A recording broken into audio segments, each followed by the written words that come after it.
I'm not gonna say I broke up, but I walked away. I'm the one who packed my stuff and I left. Nicki Minaj has been the biggest woman in rap for over 15 years, and behind every record and every hit is a love life she clearly wished had stayed out of the blogs. She was out here giving her heart to men she helped build, and some of them took everything she gave and still found a way to do her dirty. Safari Samuels. If you really want to understand Nicki's story, you have to go back to before the fame, before the deals, before any of it, because that is where Safari Samuels fits in. He was not just a boyfriend, he was her person through the whole come-up. The two of them met in the early 2000s through a rap group called Hood Stars, where Safari was the hype man and Nicki was the one people kept showing up to see. When the group fell apart around 2005, she walked out of it with him, and that told you how deep things already were between them. They kept the whole relationship quiet for a long time on purpose. In a 2012 GQ interview, she explained that when she came into the music business, her management told her to never go public about being with someone because it would make male fans feel like she was not available. So Safari was just always around, traveling with her, writing with her, in the studio with her, while the whole world looked at Nicki like she belonged to nobody. That went on for over 10 years. But things were falling apart under the surface long before the public knew. In July 2011, a situation at a hotel in Dallas ended with a police report where Nicki told officers Safari had hit her in the face with a suitcase hard enough to cut her lip. That got buried and they kept going, but by October 2014, it was over, with Safari going public about covering up his Nicki tattoos and TMZ reporting that jealousy over her success was what finally did it. I got numb to it really quick though. There was still some stuff that would happen and it would bother me, then after a while it's like, I don't know, with me, I get over stuff really quick.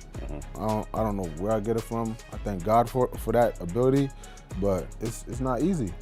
It's not easy at all, you know? Then, Safari sat down at the Breakfast Club in January 2015 and said things you cannot take back once they are out there. I'm not gonna say I broke up, but I walked away. I'm the one who packed my stuff and I left. He said he had been helping write her music all along, that it was the two of them and a beat every single time. Nicki fired back and called his raps garbage. He filed a lawsuit claiming he deserved credit on her albums, and that did not get dropped until October 2016, after both sides had thrown public abuse allegations at each other. He said she came at him with a knife. She said he was a thief who lied to police. Over 10 years of private history got turned into a messy public war that neither of them came out of looking good. What Nicki clearly regrets is not the years they spent together. It is that she gave everything to somebody who used all of it against her the second things went wrong. Meek Mill.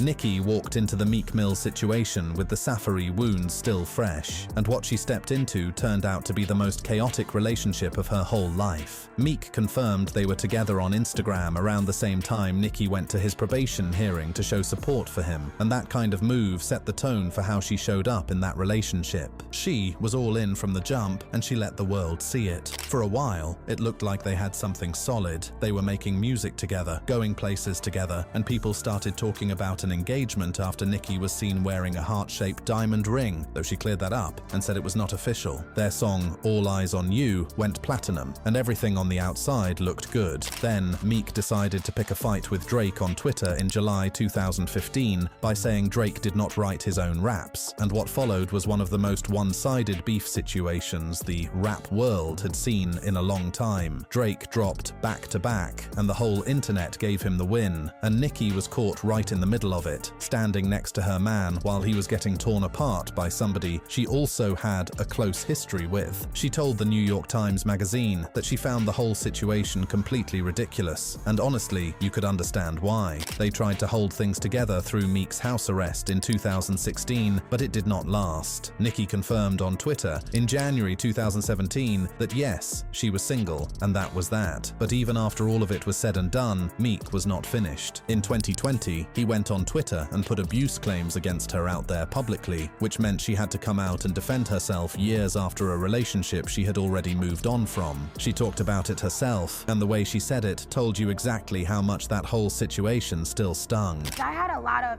anger and hate for him because of the way he handled the breakup publicly. And I know he was hurt. You know, he was like, look, this was my first time being in love, and I didn't know how to handle it. His first time falling in love, and he dealt with it by putting her business in the streets for everybody to see. She eventually forgave him for it, but that whole chapter is clearly one she wishes had gone very differently. Nas. After everything that happened with Meek, Nicki was done with relationships for a while, and she was very open about that. She told people she was planning to go a full year without dating anybody, that she just needed time to be by herself and get her head right. She was maybe 6 months into that plan when Nas came around and changed things. People started talking in May 2017 after photos came out of the two of them together looking very comfortable at a restaurant called Sweet Chick, both of them wearing matching chains. Then, she showed up to his 44th birthday celebration, and at that point, the internet already knew what was going on. For a girl from Queens, being with the man everybody calls the King of Queens was not just a relationship, it meant something. She basically confirmed it on The Ellen Show, just in the way only Nicki can do it, which was by trying her best to keep it low-key while clearly not being able to hide how she felt. Nas. Yeah.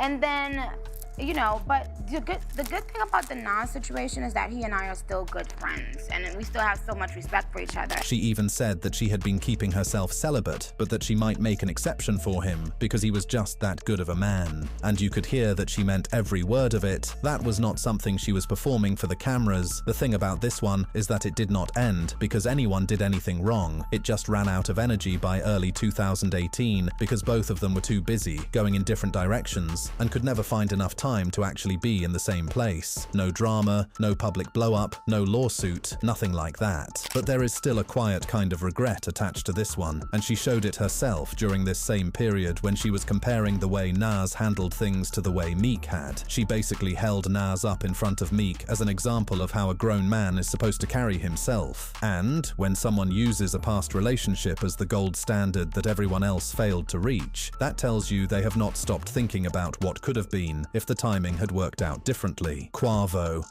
Nobody in this whole conversation got put on blast in the music quite like Quavo did, and the wild part is that neither of them ever came straight out and admitted what actually went down between them, but the details in the songs are way too specific for any of it to be made up. It all started with their collaboration on Motorsport in October 2017, which was a Migos record that also featured Cardi B, and the song did really well commercially, hitting number 6 on the Billboard charts. But behind the scenes, Nicki was not happy at all. In an April 2018 interview on Beats One with Zane Lowe, she said the song was originally supposed to be just her and Migos together, and that Cardi B was brought in after the fact without her fully knowing about it. Then, when Cardi gave an interview and made it seem like Nicki's verse was not even done yet when she joined the record, Quavo said nothing to defend Nicki or correct the story. He just stayed quiet and let her get embarrassed, and that is when she let out the detail that really got people's attention. She told Zane Lowe that Quavo had actually texted her and said he would back her up publicly, but only if she was his girl. She said he hurt her feelings 52 times, and that is a very specific number for somebody you are only supposed to have a professional relationship with. When Nicki's album Queen came out in August 2018, she had a track called Barbie Dreams, where she rapped about Quavo trying to get with her but being out here cheating on his girlfriend at the same time. 2 months after that, Quavo dropped his own solo album with a track called Huncho Dreams that came straight back at her with a level of detail that went far beyond anything you would expect from somebody who was just a work associate. He rapped about buying her Chanel bags, he referenced the 52 times she had mentioned, and he used language that basically described a physical situation between the two of them. The Chanel bag part especially caught people's attention because it matched an unboxing video Nicki had put on Instagram back in July 2018, where she thanked whoever sent them for knowing the way to a Barbie's heart. Nicki never responded to Huncho Dreams directly, she just went quiet on the whole thing and let it be what it was. By 2022, they had gotten past it enough professionally that Quavo and Takeoff actually picked Nicki over Cardi B for a collaboration called See Bout It, but the song is still out there, and for a woman who spent her whole career keeping her private life locked down, having somebody rap a detailed story about what went on between them with receipts attached is exactly the kind of thing she never wanted the world to know about. Drake.